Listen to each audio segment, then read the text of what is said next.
thank you for tuning in. You're listening to All Roads Go to Heaven, America's premier podcast dedicated entirely to the Fender Rhodes electric piano. And I am, of course, your host, Behrman Vidlayag. Folks, we have a lot of ground to cover in this one, so let's get right into it. But first, we have a real special treat. We have a real special treat for you. We have this guy who, we have this guy. All right, so in 1976, Joe Zawinul put this band together with some of the guys from the.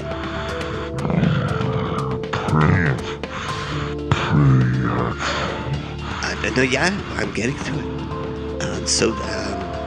1976, right? Joe and these guys head down south to Athens, and the regular tech who's supposed to I'm gonna get right to it.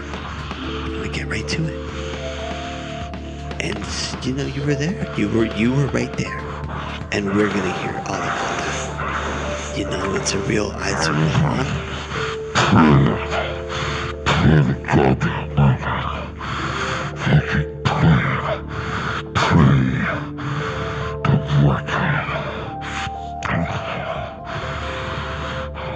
Okay.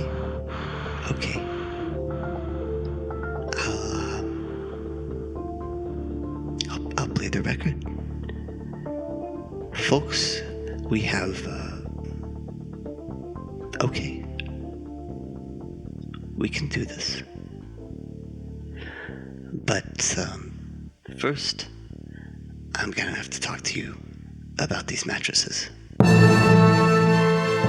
Your government has failed you. Your heroes have failed you. Your friends and family, for too many of you, have failed you. And for too many of you, that day is yet to come. Who has stayed with you, held you up through everything? Who is always with you, in waking and in dream life, holding you even now? They live in our minds. And there is no hand of flesh and blood that can hold you with the tenderness or strength or commitment of their hands. Inside these doors, we are their servants, their helpers, sometimes even their trusted advisors. Make no mistake, we are here for them. Outsiders call us puppet masters. They misunderstand the relationship. The puppet is the reason, the center. The puppet is a doorway into an entire world. And those of us on the other side of the strings simply provide the support that world needs to come into being, to sustain. Do you remember the idea called fiction? We used to have this wall, this barrier between what we thought was real and what we decided was not. What we said existed only in the imagination. And we were caught on the other side of this wall from those who sustain us, who hold us, our masters.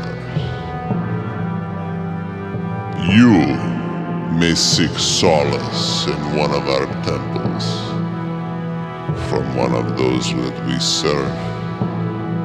Or you might live inside of the mirror, or in one of our many other holes on this globe.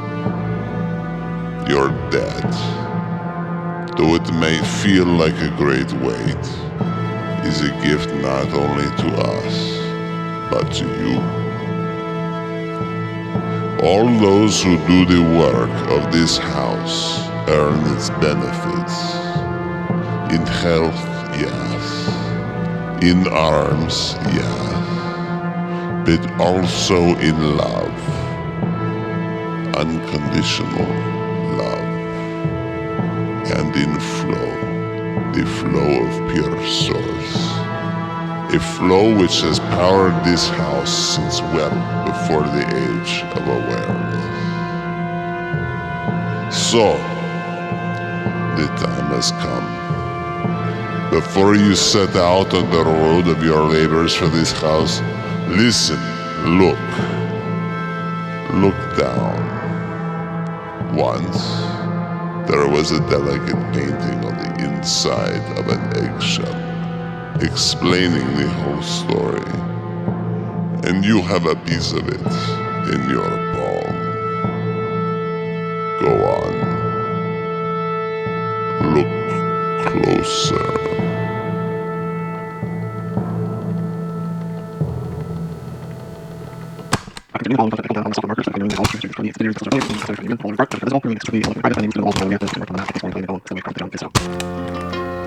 Mari Hazan entered the professional workforce Anno Domini 2010, armed with an advanced degree in 20th century English literature. At 25 years old, already the world's youngest expert on the later works of Anglo-Irish author Iris Murdoch. The professional world, still reeling from financial crisis, found itself embarrassingly at a bit of a loss when it came to matching this formidable expertise with a suitable role. But she had a friend who wrote historical fiction. The friend had an agent out in Queens. The agent had an assistant who died or moved to Connecticut or something. And so in the usual way of things, Mari found employment beneath the slush pile. At first she felt isolated, lost. The dingy little office located on an otherwise industrial block in Long Island City was far from the warm and erudite environment she had pictured for her professional home. Her employer, absent most of the time, had no interest in her opinions on the romanticized atrocities she skimmed. The isolation nearly gave way to boredom.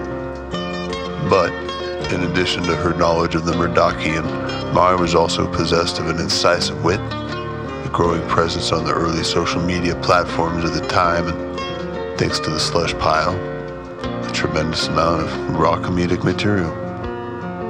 She sought out the most cringeworthy passages, the sex scenes written by people who'd never seen a human body move, the misunderstandings of historical events so maddening they made you spit, the lumpen characters hand-drawn by family members the author didn't know how to refuse.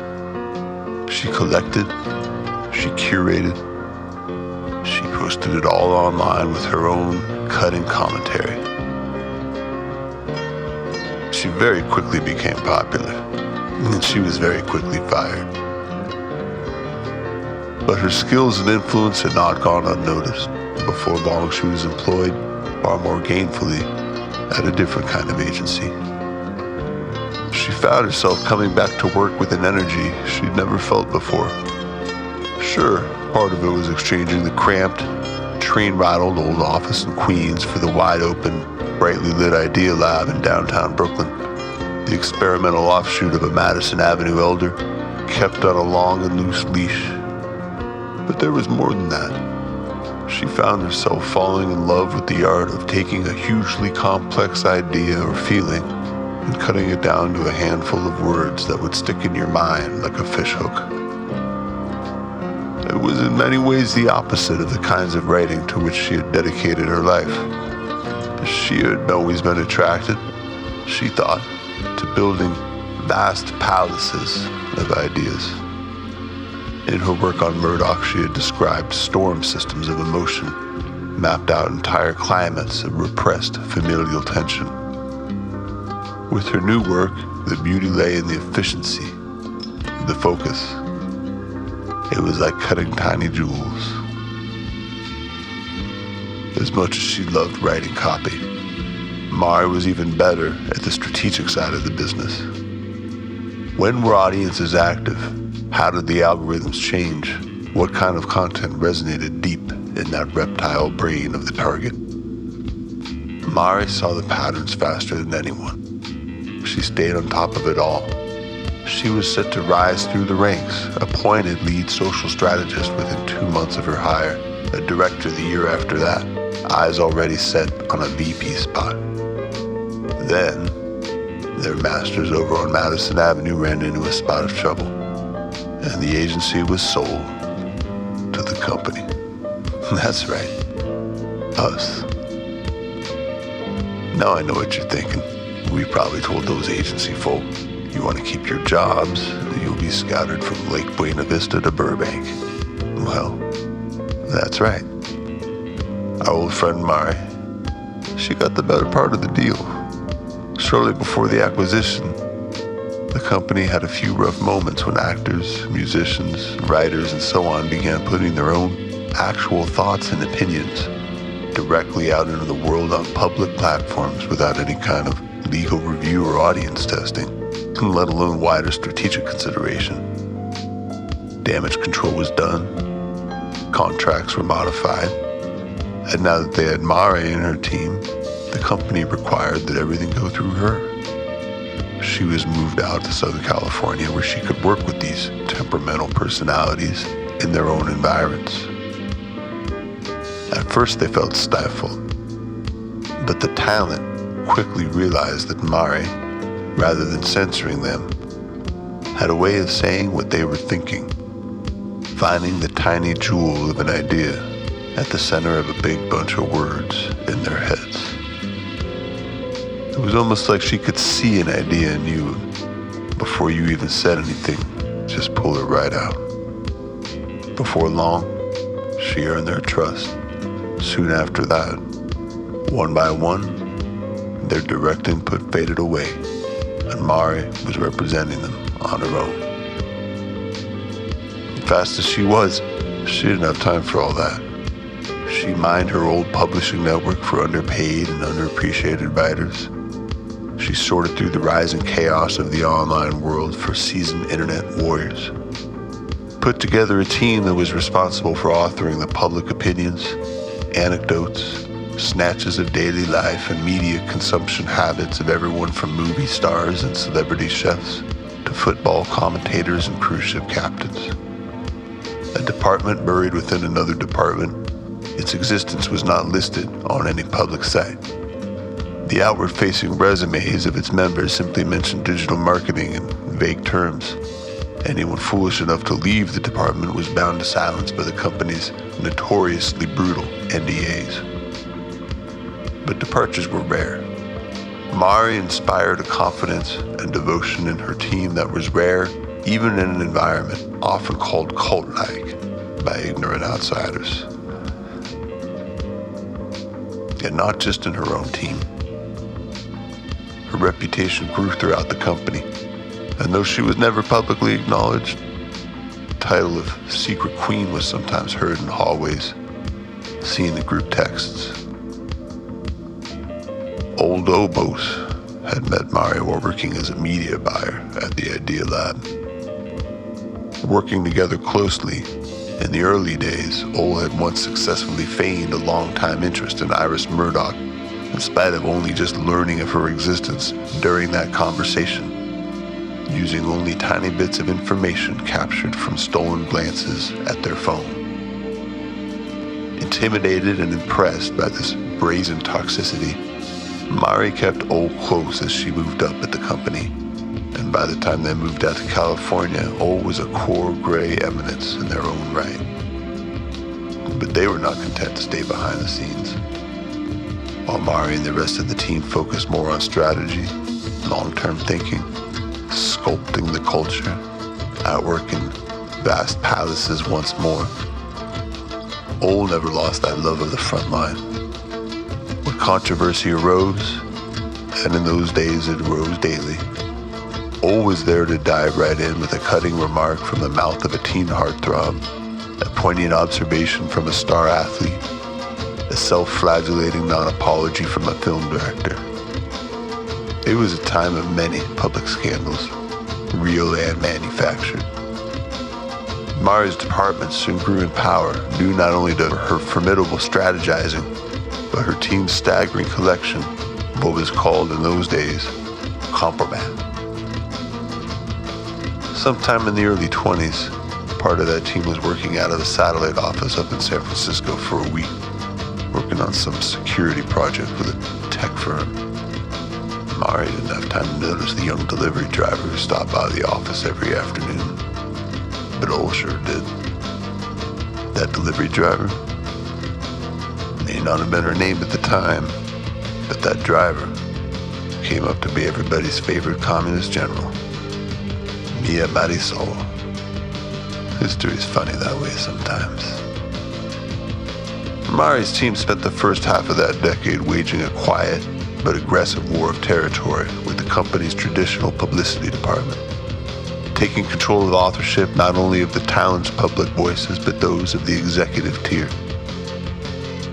A tumultuous period marked by back and forth uprisings against police violence and the country's racist power structure, and brutal reprisals from reactionary forces.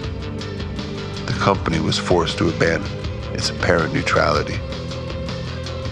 Actors, musicians, directors, and producers, long shielded from the slings and arrows of accountability, found themselves suddenly exposed.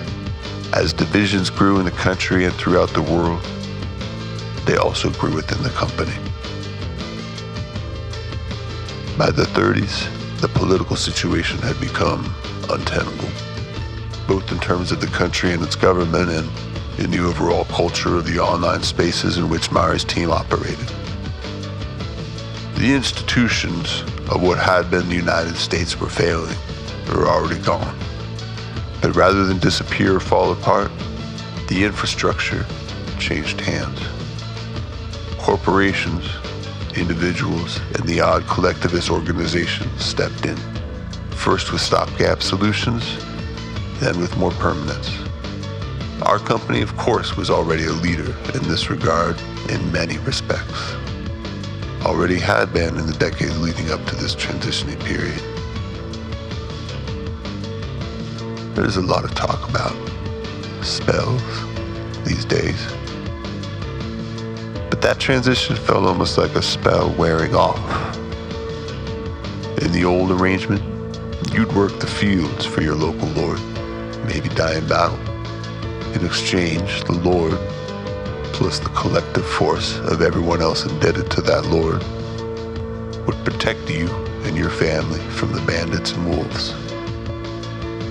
In the new arrangement, you create product for the local company, maybe spend your life in an office or a warehouse. In exchange, the company, plus the collective labor of everyone else working for said company, would protect you and your family from bankruptcy and wasting disease. As the veneer of Americanism faded away, there was no hiding the fact that the arrangement had not changed. The power structure adapted to this exposure by leaning into it, with the company leading the way. The failure of governments, hypocrisy of institutions, the toxicity of celebrities stripped many of their heroes, but the hero worship of characters, the love of other universes, these did not fade. In fact, they grew stronger. In a time of chaos, characters who'd been developed over the course of generations were the sole consistency and consolation, and they now seemed wholly independent of their human creators. They could be appealed to in their own right. They had their own separate will, manifest in the world.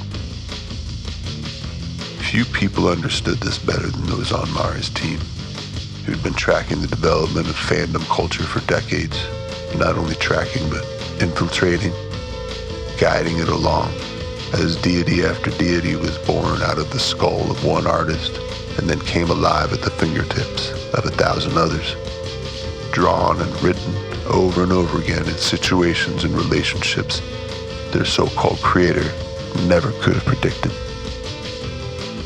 In earlier years, The old guard within the company had been horrified by what they perceived as a loss of agency, even a direct assault on the idea of intellectual property, a concept that had, for years, been one of the company's foundational pillars. Some of that old guard had been swayed to a new way of thinking back in the early 2010s, when works previously derided as fan fiction began outselling the source material. Terms like shipping and headcanons relocated from the chat room to the boardroom. True, this first acceptance was more in the vein of a market adaptation than a spiritual transformation, but it allowed for a crack in the wall. That crack grew with the social upheavals of the following decade. Fueled with the rage that had been building over centuries of American history, marginalized groups within the culture found each other and worked together to shake the power structure. Influential writers, producers, actors, directors who'd been protected by their privileged networks were exposed as abusers, and many actions of the overall organization were called into question. The company, like many others, scrambled to stop the stain from spreading and responded to the mounting pressures with attempts both real and superficial to right internal wrongs while maintaining our cultural dominance, maybe even seeking out some advantage in everything that was going on.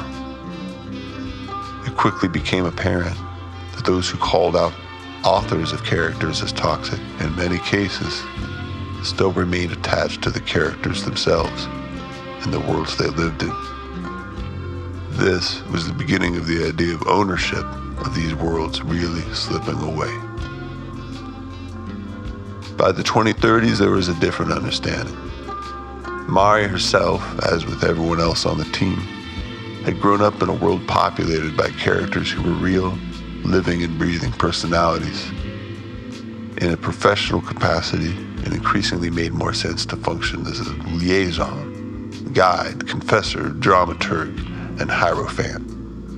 And this was how, as lines between official and unofficial acts of creation blurred and then were left behind, the artists and producers that work within the company were still able to shape direction, character, and mood, and how the energy still flowed overall from us out into the culture.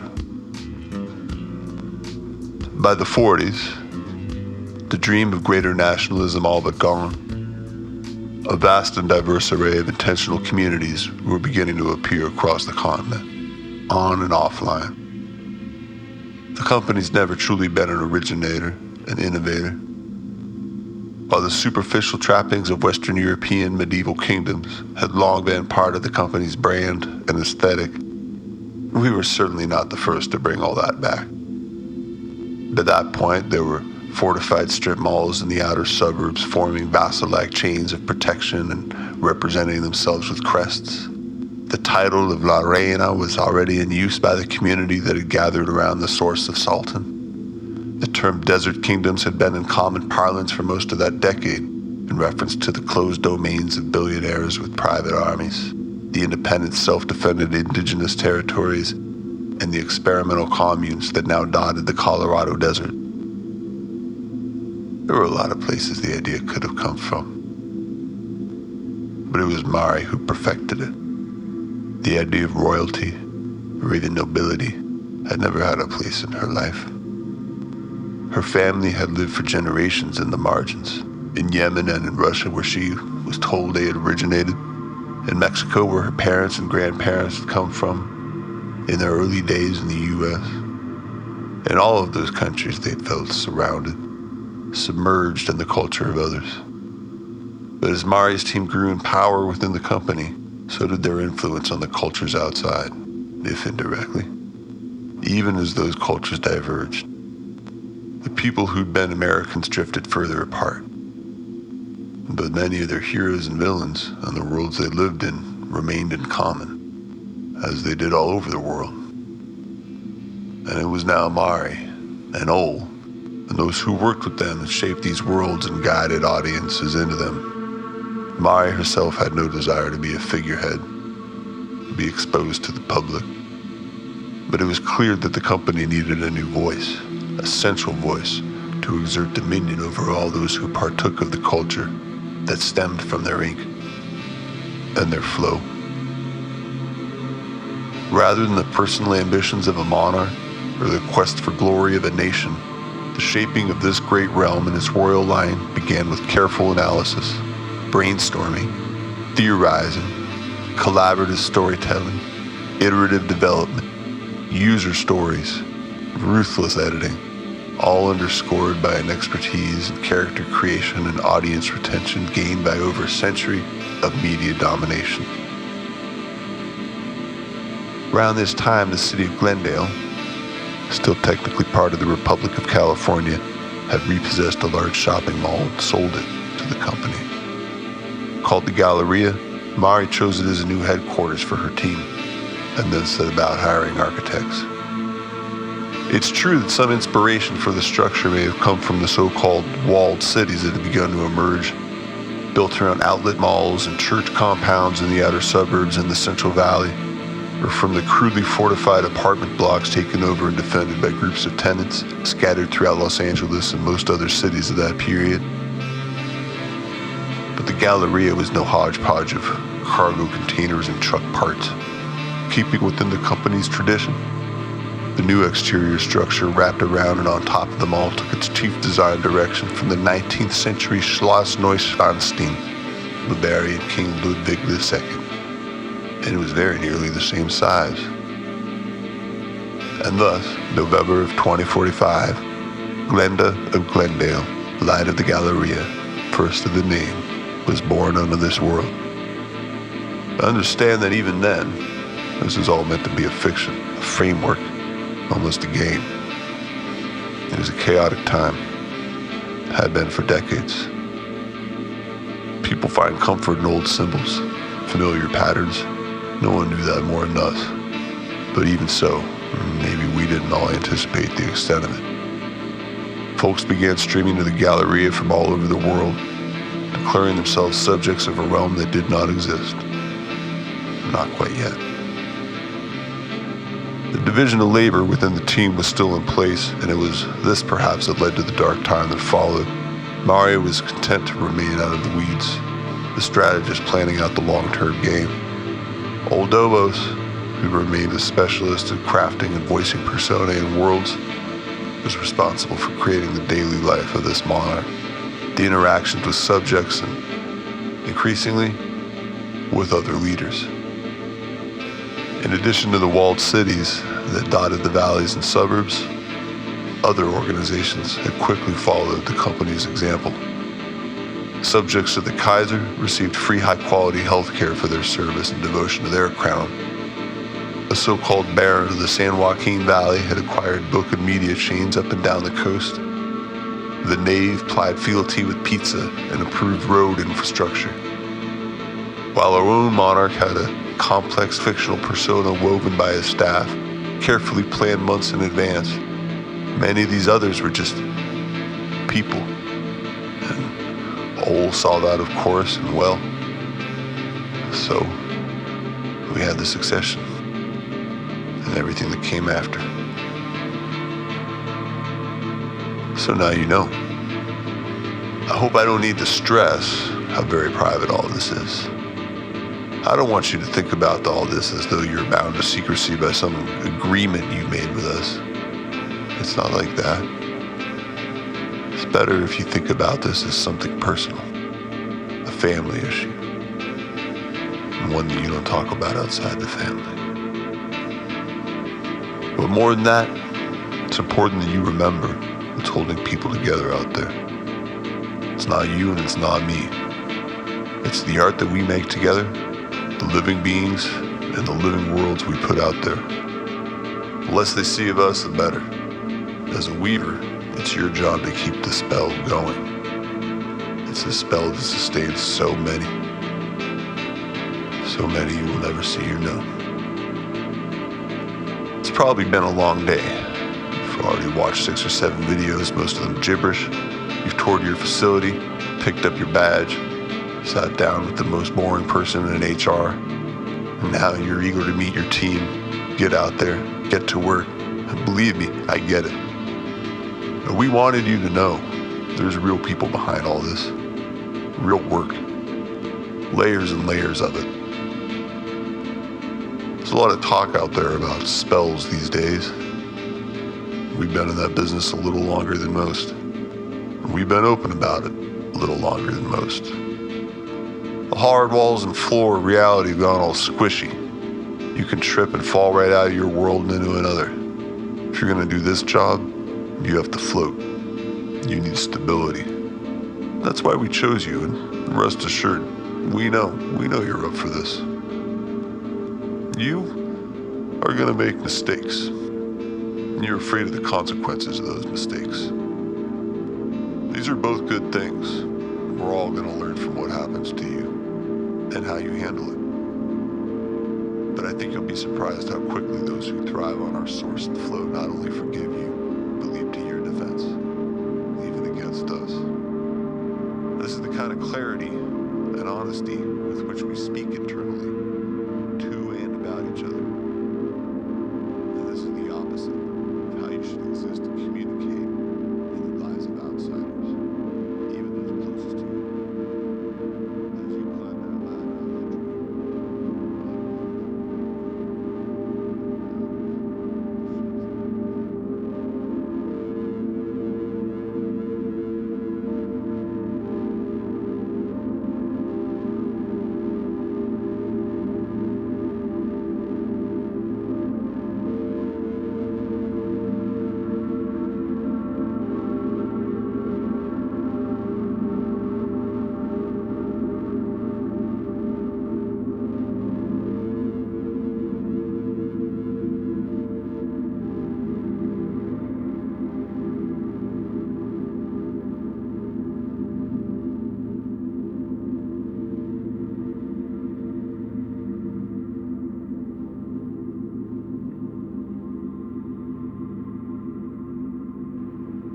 Did you think you could leave? Or are you just returning? The spiral around and upon you. Sand carried over your head in clouds. Hand in hand around you.